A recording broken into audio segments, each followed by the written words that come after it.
Hello, Jai Swaminarayan, and today is the most interesting topic and is the galvanometer.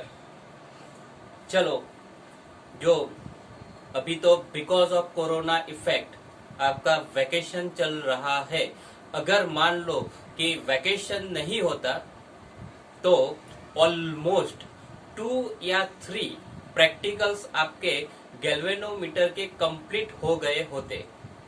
तो चलो, अगर आपके वो प्रैक्टिकल खत्म हो गए होते तो आपने गैल्वेनोमीटर को देख भी लिया होता और उसका यूज क्या होता है वो भी आपने समझ लिया होता। पर फिर भी हम बात करते हैं गैल्वेनोमीटर की। आपने नहीं देखा है और यहाँ पे आप समझ जाओगे। तो हम बात करते हैं गैल्वेनोमीटर की। तो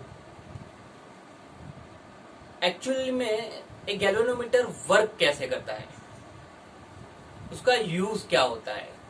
तो जब भी कोई प्रैक्टिकल के अंदर हम गैल्वेनोमीटर को रखते हैं, जब गैल्वेनोमीटर से करंट पास होता है तो जो उसका पॉइंटर है वो ऐसे डिफ्लेक्ट होता है। जितने प्रोपोर्शन में करंट होता है उतने प्रोपोर्शन में पॉइंटर डिफ्लेक्ट होता है। अगर मान लो करंट को मैंने रिवर्स कर दिया तो पॉइंटर ऑपोजिट में डिफ्लेक्ट होता है। तो उसका मतलब क्या हुआ? Galvanometer, what is the use of galvanometer?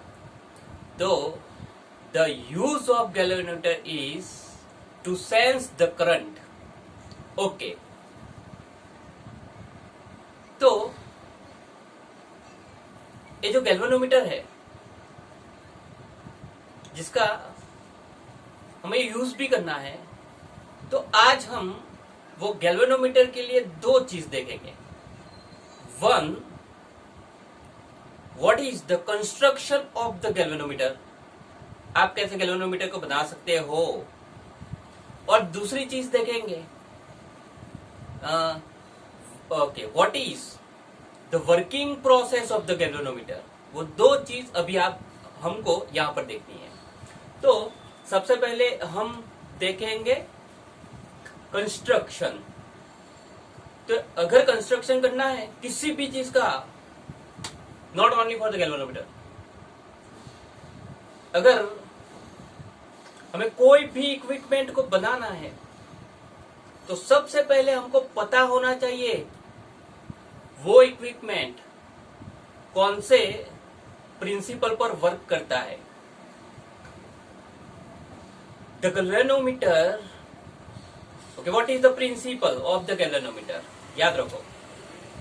तो what is the principle of the galvanometer, और हम वो जो छोटा सा वीडियो था ना, जो कौन सा वीडियो अभी याद आएगा, वो वीडियो में ये थियरी हम देख भी चुके थे।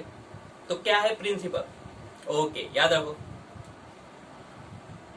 When a current carrying loop is placed in external magnetic field, then torque is produced on this loop, so it will be rotate. This is the principle of the galvanometer. Okay, मान लो because of this principle हमको कौन कौन सी चीज का use करना पड़ेगा, सोच के बताओ। ओके, कौन कौन सी चीज चाहिए? एक लूप, यानी हम बोलेंगे कॉइल, और दूसरी चीज कौन सी चाहिए? Magnetic field. अगर मैग्नेटिक फील्ड चाहिए तो मैग्नेटिक फील्ड कौन जनरेट करेगा? ऑब्वियस, मैग्नेट जनरेट करेंगे मैग्नेटिक फील्ड। तो 2 चीज हमको चाहिए, एक मैग्नेट चाहिए, दूसरा कॉइल चाहिए। दोनों यहां पर ड्रॉ करता हूं, याद रहेगा इजीली। तो एक होगा मैग्नेट और दूसरी चीज क्या होगी?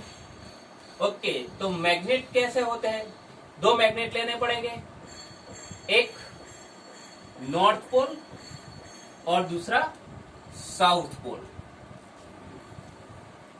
और वो क्या जनरेट करेंगे? They produced the magnetic field from north to south, और फर्स्ट थिंग के बाद सेकेंड थिंग क्या होगी? A coil. तो हम इसके बीच में एक कॉइल रख देते हैं।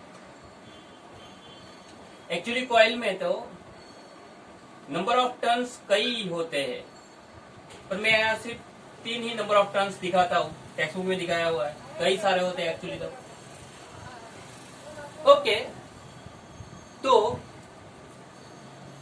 ये कॉइल और जो मैग्नेट दो एक्चुअली तो सफिशिएंट है। फिर तो क्या करना है, ये जो भी कॉइल है, अगर कॉइल रोटेट होती है तो अंदर तो हमको दिखेगा नहीं, तो आउटर सिस्टम में हमको पता भी चलना चाहिए, आउटर सिस्टम में हमको पता चलना चाहिए। इसलिए आउटर सिस्टम हम क्या करते हैं, तो एक पॉइंटर को किसी स्केल के साथ कनेक्ट कर देंगे। ये तो हर एक मीटर में होता है, एक पॉइंटर और स्केल, ये तो हर एक मीटर में होता है। तो ये जो कॉइल कनेक्ट कर दो किसके साथ? स्केल के साथ। तो यहां पर मैंने स्केल ले ली, और ये जो स्केल है 1 0 1 2 3 4 5 0 1 2 3 4 5 1 2 3 4 5, ऐसा कोई गिनने की कोई जरूरत नहीं है, पर this is the scale. Okay, अभी गैल्वेनोमीटर कंप्लीट नहीं हुआ है, पर फिर भी मान लो कि गैल्वेनोमीटर है तो वर्क कैसे करेगा। देखो वर्क कैसे करेगा वो देखते हैं अभी। तो सिंपल, अभी मैंने बताया what is the use of galvanometer. सोच बताओ, इट सेंस द करंट। तो मान लो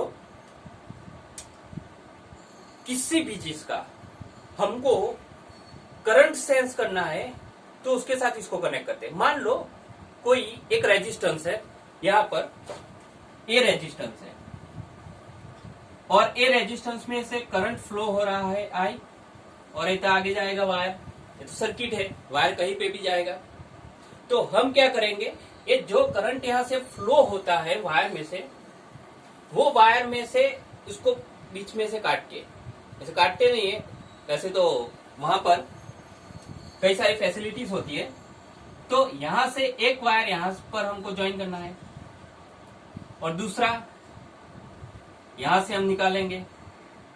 यानी अगर यहां से जो भी करंट फ्लो हो रहा है वो टोटली करंट कहां से फ्लो होगा, वो करंट हमारी जो लूप है यानी कॉइल है, वो कॉइल में से करंट फ्लो होगा। Obvious, according to the principle of the galvanometer. What is the principle of the galvanometer? When current is flowing from the coil which is placed in the external magnetic field, when the current is flowing from the coil, then it will be rotate. This is the principle. Okay, यानी इसमें से current flow होगा तो rotate होगी।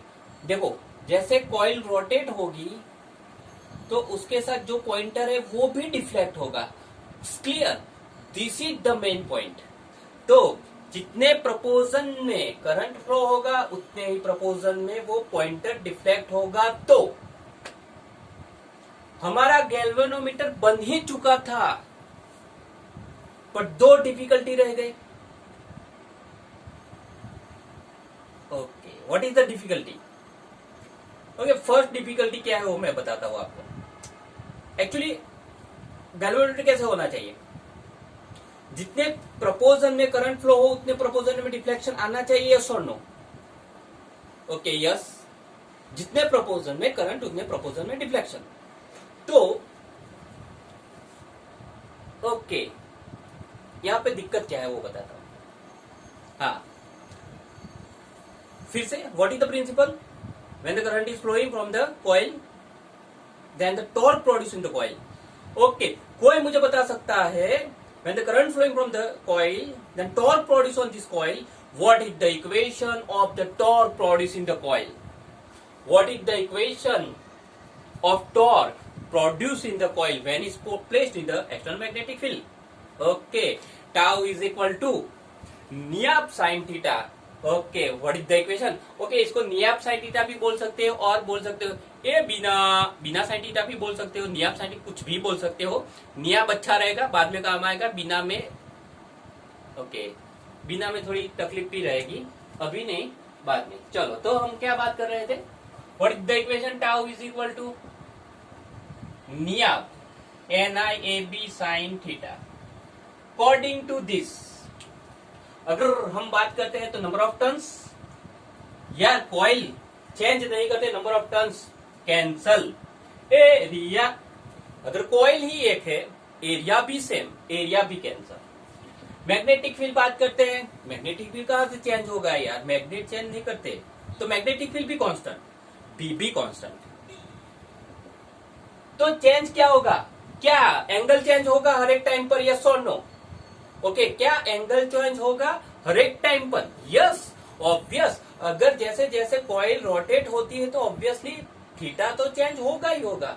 तो current okay यार, current तो change होगा, करंट तो हमें फाइंड करना है. So from this tau proportional to I and also sine theta. I को भी प्रपोज, थीटा को भी प्रपोज, दोनों को प्रपोज नहीं चलता, एक को ही करना पड़ता है. ओके, तो यहां पे दिक्कत वाली चीज क्या है? What is the problem? हमको क्या चाहिए? टॉर्क ऐसे ही यहाँ पर टॉर्क ऐसे ही प्रोड्यूस होना चाहिए, जितने प्रोपोजन में करंट उतने ही प्रोपोजन में टॉर्क. अगर मान लो कि करंट के साथ साथ थीटा को भी प्रोपोज करता है, तो डिफ्लेक्शन कैसे मिलेगा? सोच लो कि पहले इतना यहां से डिफ्लेक्शन ए हुआ, 1 एम्पियर करंट, इतना डिफ्लेक्शन. अभी 2 एम्पियर से इतना होना था, पर वो तो थीटा पे भी डिपेंड करता है, तो थीटा भी चेंज हुआ. तो यहां से आने के बाद हिंडिंग, और 3 में तो हुआ इतना, 4 में हुआ इतना. यानी यार ये कोई प्रपोजन ही नहीं है, क्योंकि एंगल के साथ तो अगर मैग्नेटिक टॉर्क चेंज होगा एंगल के साथ, तो प्रपोजन नहीं मिलेगा. Theta is the difficulty. तो थीटा को क्या करेंगे? चल थोड़ा थीटा को कांस्टेंट करना पड़ेगा. यार साइंटिस्ट भी जोरदार होते हैं, कुछ ना कुछ तो तोड़ निकाल ही देते हैं. तो यहां पर हमको तोड़ चाहिए इसका. तो हम क्या करेंगे? अगर आप मान लो इलेक्ट्रिकल करते हो, इंजीनियरिंग, इलेक्ट्रिक इंजीनियरिंग, तो वहां पे अगर आप इलेक्ट्रिक इंजीनियरिंग करोगे तब उसके अंदर आपको पढ़ने को आएगा द सॉफ्ट आयरन कोर. तो टोटल डीप में आप पढ़ोगे, उसमें क्या होता है, कैसे होता है, क्यों होता है, सब कुछ पढ़ोगे. या तो हमको सिर्फ डायरेक्टली ही एक चीज को याद रखना है. वो कौन सी चीज? और वो है okay, what is the use of soft iron core? What is the use of soft iron core? It makes magnetic field radial. समझाऊंगा, अभी याद रखो. It make magnetic field radial. इतना याद रहा? रख लो. तो यहाँ पे याद रखो, हम यूज क्या कर रहे हैं? एक सॉफ्ट आयरन कोर. तो यहाँ पे मैं सॉफ्ट आयरन कोर को रख रहा हूं. This is a soft iron core. Because of this magnetic field becomes radial. तो देखो क्या होता है यहाँ पे, डायरेक्टली देखो, सभी मैग्नेटिक फील्ड ऐसे थी स्ट्रेट, वो रेडियल होगी. तो इसको मैं रख कर देता हूं पुरानी वाली. यानी ये जो uniform parallel magnetic field lines, वो अब नहीं रहेगी. अभी मैग्नेटिक फील्ड यूनिफॉर्म नहीं रहेगा, रेडियल हो जाएगा, यानी सेंटर की ओर जाएगा. और यानी वो सेंटर की ओर जाएगा. ऐसे मैग्नेटिक फील्ड सेंटर की ओर जाएगा. मैग्नेटिक फील्ड रेडियल हो जाएगा, सेंटर की ओर जाएगा, मीन्स द रेडियल. एक्चुअली यहाँ से अंदर जाए, एक्चुअली डायरेक्शन है, तो भूल मत करना, कोई डायरेक्शन भी गलत दिखाता है यार। अभी कोई ऐसे, अरे भाई ऐसे डायरेक्शन नहीं होती, मैग्नेटिक फील्ड की डायरेक्शन तो वैसे ही जाएगी, north to south. Magnetic field कैसे जाएगा? नॉर्थ टू साउथ, पर हो जाएगा रेडियल, सेंटर की ओर होगा। क्लियर? तो मैग्नेटिक फील्ड रेडियल होगा, तो अगर ए तो यार 2 डायमेंशन है, मैं आपको नहीं समझा सकता। 3 डायमेंशन होता तो मैं समझा देता कि भाई कैसे होता है, पर होता तो है। क्या होता है कि अब because of this, when the magnetic field becomes radial, because of this coil हर एक पॉइंट पर मैग्नेटिक फील्ड के साथ 90 का ही एंगल बनाएगा। हर एक पॉइंट पर मैग्नेटिक फील्ड के साथ जो हमारी कॉइल है 90 का एंगल ही बनाएगा। मोस्ट इंपॉर्टेंट एमसीक्यू, एक कई तरह से आपको यूज होगा, याद रखना। रेडियल मैग्नेटिक फील्ड का मतलब क्या होता है? मतलब यानी यूज ऐसे करेंगे तो, नहीं करेंगे नहीं होता है, पर ऐसे यूज करेंगे। ओके, रेडियल जब भी किसी भी क्वेश्चन में हमको दिया हो रेडियल मैग्नेटिक फील्ड, तो यहाँ देखो, हाँ फिजिक्स, यार फिजिक्स में है ना, मैंने कई बार बोला व्हाट इज फिजिक्स, 2 चीज है, डेटा या फिगर। पहले डेटा बाद में फिगर, पहले डेटा। ओके, तो रेडियल मैग्नेटिक फील्ड का डेटा क्या हुआ वो बताता हूं। रेडियल मैग्नेटिक फील्ड जब भी बोले तो ऑलवेज मैंने क्या बोला, रेडियल मैग्नेटिक फील्ड होगा तो हर एक पॉइंट पर कॉइल मैग्नेटिक फील्ड से 90 एंगल पर ही रहेगी, यानी परपेंडिकुलर। तो याद रख लो, theta is 90। Radial magnetic field का मतलब क्या हुआ? व्हेन द ओके, हम क्या है, रेडियल मैग्नेटिक फील्ड, तो थीटा कितना हुआ? 90। क्या हुआ? 90। और तो भी देख लो यार, हर एक पॉइंट पर तो थीटा कांस्टेंट है, जो हमको चाहिए था। हमारी सबसे बड़ी प्रॉब्लम दूर हो गई, थीटा कांस्टेंट। तो अभी टाउ किसको प्रपोज करेगा? टाउ प्रपोज टू आई, तो टाउ प्रपोजनल टू आई। इस तरह से जैसे जैसे जैसे जैसे करंट इंक्रीज होगा उसी प्रपोजन में वो डिफ्लेक्ट भी होगा। एक प्रॉब्लम दूर हो गई, दूसरी खड़ी हो गई। क्या खड़ी हुई? देखो, मान लो कि यहां पर एक कॉइल है, ऐसे घूम सकती है। मान लो मैंने सिर्फ 1 एम्पियर करंट फ्लो किया, तो 1 एम्पियर पर फ्लो करने के बाद वो यहां पर पहुंच के स्टेडी होने वाली थी, यहां पर स्टेडी 1 एम्पियर से। तो देखो कि जैसे मैंने करंट फ्लो किया तो थोड़ा सा ही टॉर्क प्रोड्यूस होगा, पर थोड़ा सा टॉर्क तो झटका लगेगा। तो जैसे टिंग, थोड़ा छोटा झटका लगा, फिर भी वो तो घूमती जाएगी, स्टॉप ही नहीं होगी। हमारी ये कॉइल स्टॉप ही नहीं होगी।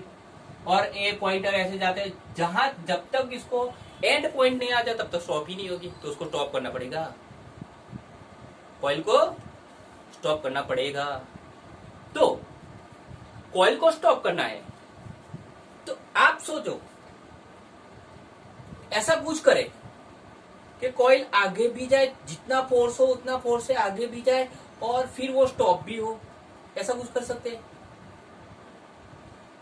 साइंटिस्ट या मास्टर, कुछ तो तोड़ निकाल ही देते हैं। ओके, तो कुछ तो तोड़ चाहिए। ओके, तोड़ क्या हुआ कि यहां पर हम क्या यूज करेंगे, कोई एक पीछे की ओर कोई टॉर्क लगे, उसके लिए हम एक स्प्रिंग कनेक्ट कर देते हैं। क्या कनेक्ट करेंगे? Spring. This is the final answer. Okay, जो भी हमारी जो प्रॉब्लम है उसका आंसर क्या है?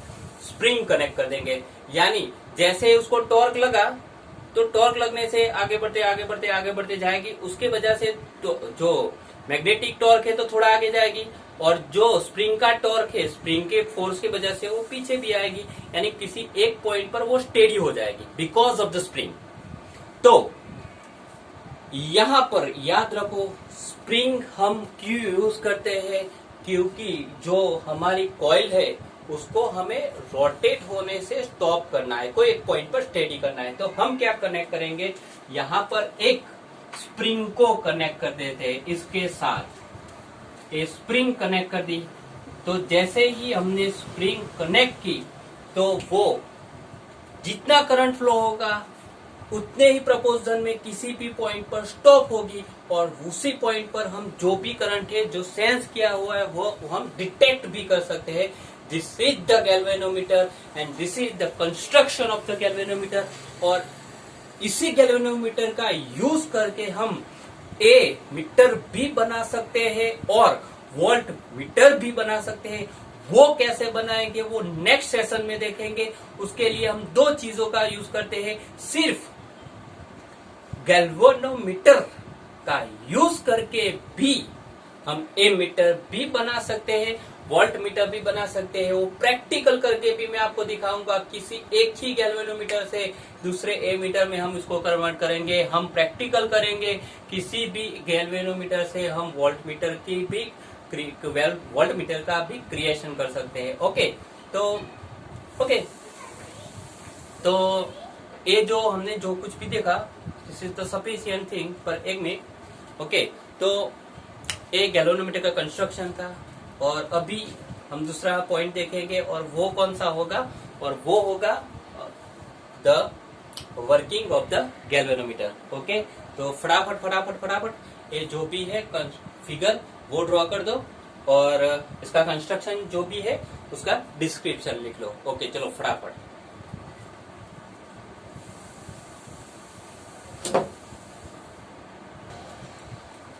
Hello okay for the working what is the process done in the galvanometer। तो टोटली जो एक गैल्वेनोमीटर की प्रोसेस है वो सिर्फ एक पॉइंट पे आके अटक जाती है। एक पॉइंट क्लियर, पूरी थियरी क्लियर।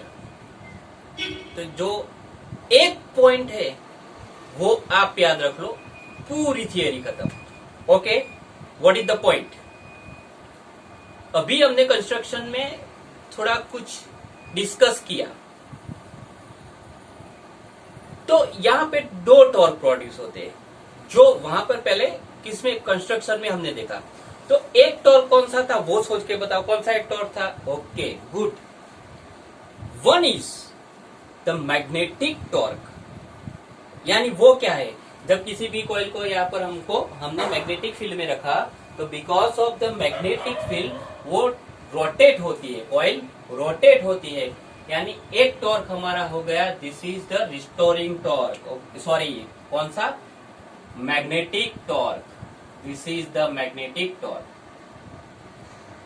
बताओ, मैंने बताया पहले दिस इज द प्रॉब्लम। अगर मैग्नेटिक टॉर्क लगेगा तो कॉइल कंटिन्यूअसली आगे ही जाएगी, पर उसको रोकना पड़ेगा। तो हम क्या लगाते थे, स्प्रिंग, तो कहीं पे जाके अटक जाएगी। तो स्प्रिंग क्या करता है, ऑपोजिट पे टॉर्क लगाता है, उसको हम बोलेंगे रिस्टोरिंग टॉर्क। क्या, रिस्टोरिंग टॉर्क। तो यहां पर हमको दो टॉर्क मिल रहे हैं। एक टॉर्क कौन सा, मैग्नेटिक टॉर्क। दूसरा टॉर्क कौन सा, रिस्टोरिंग टॉर्क।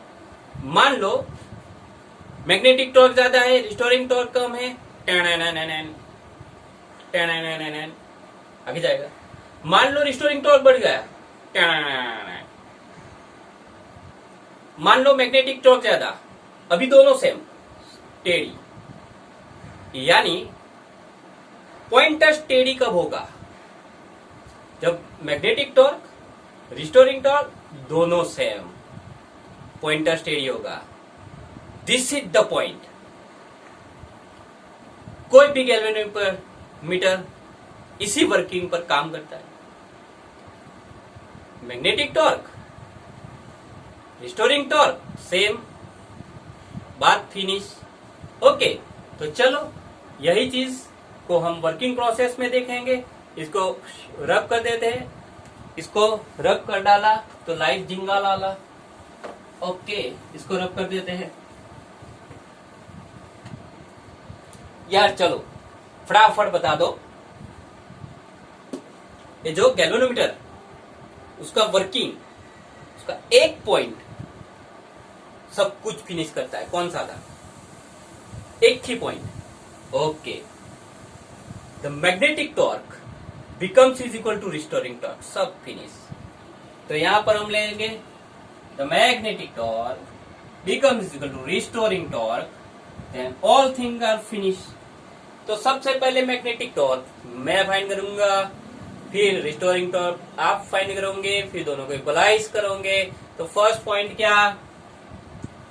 ए। सेकेंड पॉइंट क्या? ए। थर्ड पॉइंट क्या? ए।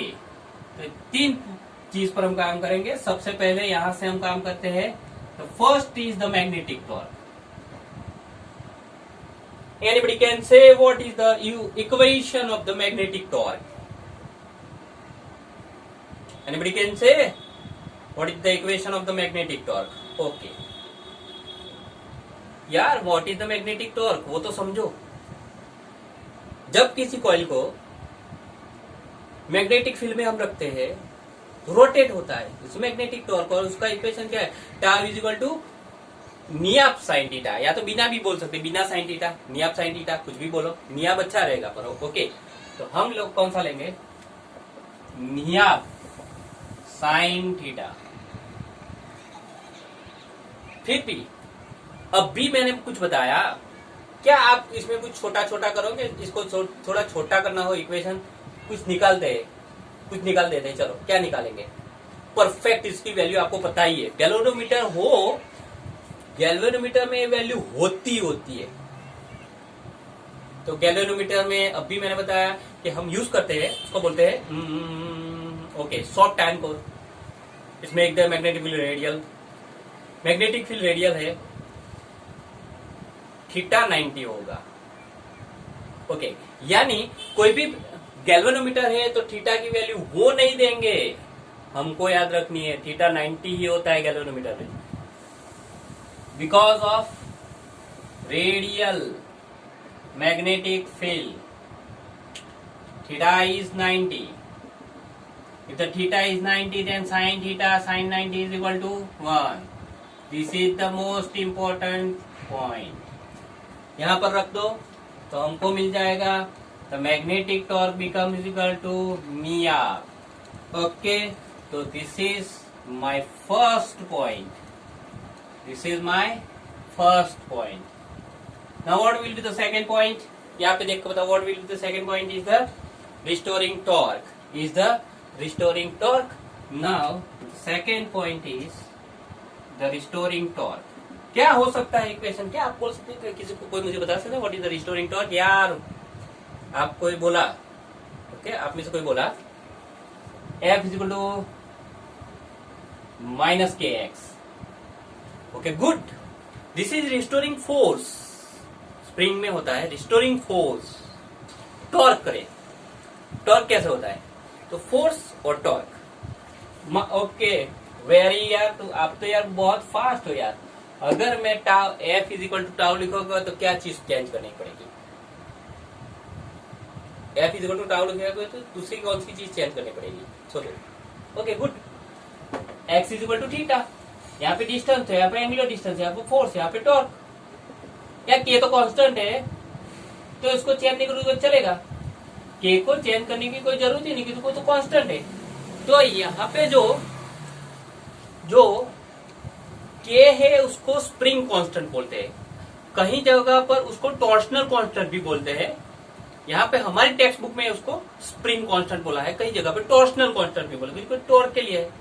ओके, टॉर्शनल कांस्टेंट या तो स्प्रिंग कांस्टेंट हम क्या बोलोगे? तो हमारा इक्वेशन याद रखो, what is the equation of the restoring torque? Minus के थीटा, माइनस को जाने दो, ये तो नेगेटिव को कहीं कोई काम नहीं है। Okay, tau R is equal to K theta. क्या सर प्रॉब्लम फिर से? ओके सोचो, कुछ दिखा आपको? हाँ सर, क्या एपी थीटा दोनों थीटा सेम है या डिफरेंट है? ओके, आपके लिए 2 मिनट का टाइम है, आपका टाइम स्टार्ट हो रहा है अब। 2 मिनट का टाइम है, दोनों थीटा सेम है डिफरेंट, सोच के बताओ। अगर डिफरेंट है तो कौन सा थीटा क्या हमको इंडिकेट करता है, सोच के बताओ। ओके फटाफट।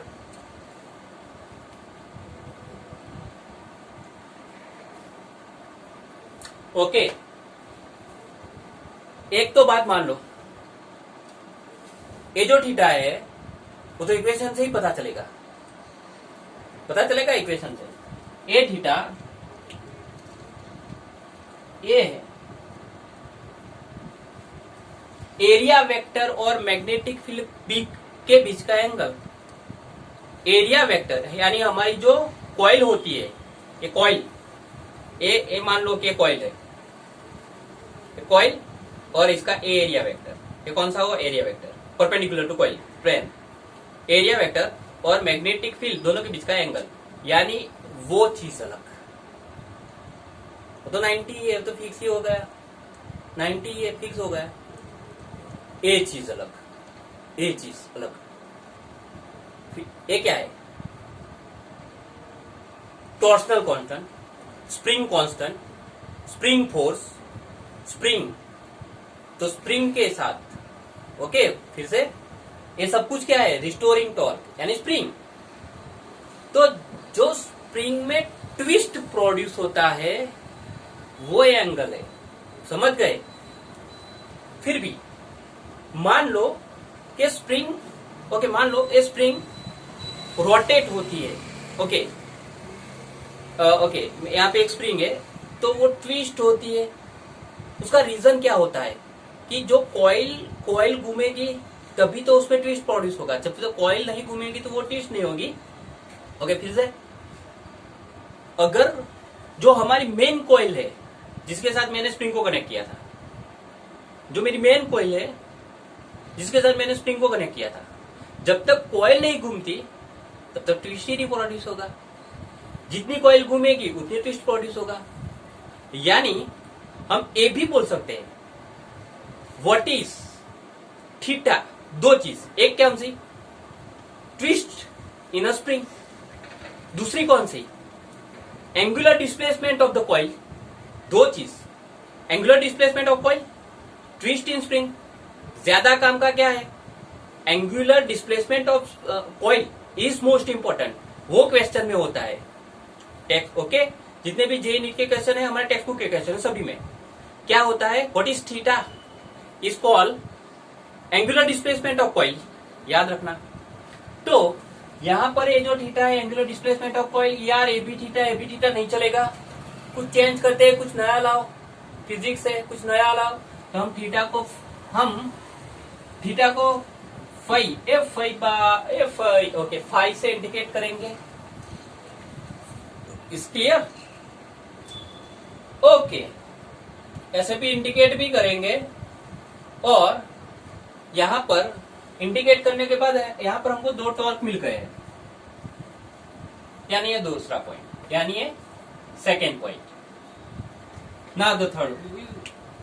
आप खेल खत्म कर दो, मुझे नहीं करना है। थर्ड पॉइंट क्या करेंगे? दोनों को इक्वलाइज करेंगे, कर देते हैं इक्वलाइज। इक्वेशन नंबर 1 2 दोनों को इक्वलाइज करेंगे। तो यहाँ पर अगर मैं एक और दो दोनों को इक्वलाइज करता हूं तो because of the equalize get the equation okay, this is NIAB, this is k phi. और दोनों को इक्वलाइज करने के बाद यहाँ पर आके हम आपको एक बात बताएंगे क्या करना क्या है। हमको ऐसा इक्वेशन डिराइव करना है जहां पर आई और फाई दोनों के बीच में कुछ रिलेशन मिले। आई एंड फाई, थोड़ा अच्छा सोचो, आई एंड फाई दोनों के बीच में कुछ रिलेशन मिले। तो चलो यार रिलेशन तो बनाते हैं। तो आई एंड फाई, तो आई को सब्जेक्ट बना दूं तो I is equal to K phi upon N A B, इतना तो मिला।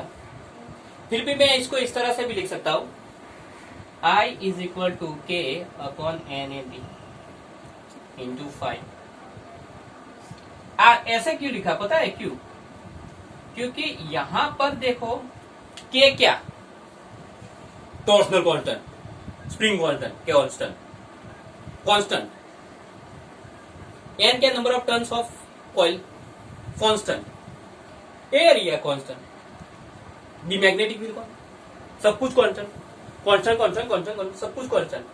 यानी जो भी गैल्वेनोमीटर, एक गैल्वेनोमीटर की बात करते हैं, कोई एक गैल्वेनोमीटर मैं ले लूं तो इसके अंदर इतना तो कांस्टेंट ही होता है, तो इसको बोलते हैं the constant of the galvanometer. इसको क्या बोलते हैं? The constant. आपको पूछ भी सकते हैं एमसीक्यू के अंदर what is the constant of the galvanometer, तो आपको ये याद रखना नहीं है, डिराइव करना है। याद रख, सब कितना याद रखोगे, डिराइव करना।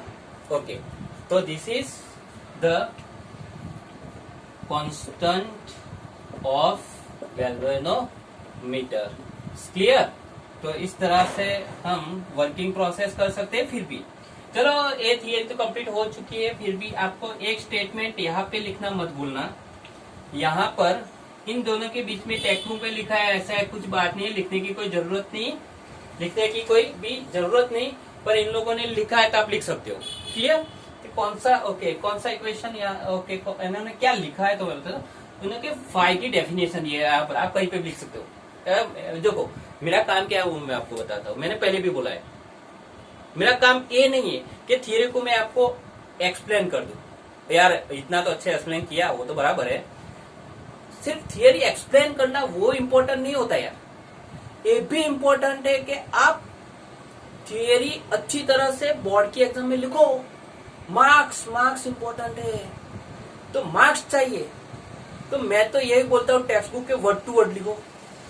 तो यानी ये समझने के बाद लिख भी दिया, फिर भी मैं तो ऐसी भी चीज करवा, ऐसी कोई भी चीज हो तो जो थियरी में इंपॉर्टेंट नहीं हो, फिर भी मैं बोलूंगा कि ये याद रख लो। क्लियर? यानी मैं कुछ भी नहीं छोड़ूंगा, टेक्स्ट बुक के वर्ड टू वर्ड हम यूज करेंगे, मार्क्स लाने हैं। क्लियर? ओके, तो यहाँ पे लिखा हुआ है फाई क्या है, तो फाई यार ओके, यहाँ पे देखो फाई इज इक्वल टू हम बोल सकते हैं T tau R by tau R by K. Okay sorry K क्या है, व्हाट इज के, तो टाउ आर बाय 5। क्लियर? तो के की डेफिनेशन बनाओ, खुद बनाओ, मुझे कुछ मत करो आप। ओके, मुझे के की डेफिनेशन बना के दो 2 मिनट है आपके पास।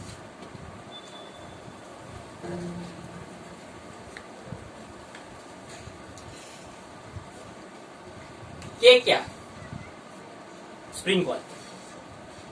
टावर क्या, रिस्टोरिंग टॉर्क ऑफ स्प्रिंग।